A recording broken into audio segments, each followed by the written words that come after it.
janë pikërisht nga rrjetet sociale. Domethënë kjo është shumë shqetësuese.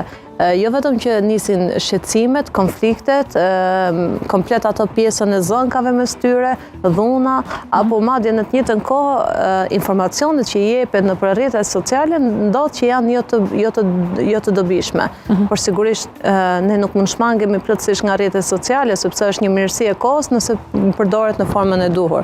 Ajo që ne duhet mendoj që ne duhet bëjmë, duhet kalojmë në një forma kontrolluese edhe vendosja disa kornizave ligjore dhe për pjesën e kësaj të shprehurit në rrjetet sociale, sepse hapësira më e madhe që përdoret nga rrjetet sociale është pikërisht për bullizim, ofendim dhe jo vetëm për bashkëmoshatarët apo të rinj, por gjithashtu për çfarë do lloj fushe. Bullizohen gratë, bullizohen fëmijët, bullizohen burrat, bullizohen emisionet, mendimet. Në një emision të thjeshtë mund të kesh të paktën mbi 70% komenteve janë jashtë kontekstit fjalës që po flet, por ka një komunikim edhe një koment negativ që është komplet bullizim. Dikush thotë është lirje e fjalës, jo, nuk është lirje e fjalës ti të lëndosh apo të ofendosh tjerat. Duhet të ketë një kornizë ligjore për të marrë për këtë çështje, edhe mendoj që pjesa e edukimit medial, që është do të jetë një kurrikul mësimore.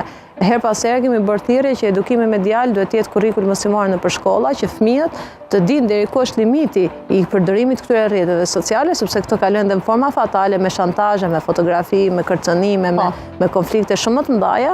Prandaj duhet kemi një edukim medial për të rinjtë dhe të rejat, por në të njëjtën kohë edhe prindrit ndjehen të kërcënuar sepse është vendosur autoriteti mediatik të fëmijët paralel me autoritetin prindëror. Domethënë, autoriteti prindërve her pas here rrezikohet, kërcënohet nga autoriteti medjave, sepse me fjalë thjeshta, ka prindër që thonë më shumë po edukohen nga mediat fëmijët tanë se sa nga neve. Është shkëputur ajo lidhja e prindërve dhe fëmijëve dhe komunikimi i tyre për shkak sepse fëmijët po komunikojnë me një person virtual apo me rrjetet sociale. Gjatë gjithë kohës i kemi këtë janë sfida, por kemi dhe pjesën e mirë që duhet më përdorur me rrjetet sociale.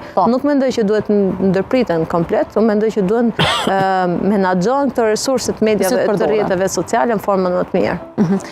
Zotëri Knaku, pas publikimit të librit, a keni pasur reagime apo ndonjë koment kështu i veçantë që ju ka mbetur në mendje, ndonjë koment emocional, do marr parasysh që është një temë goxha emocionale përgjithsisht?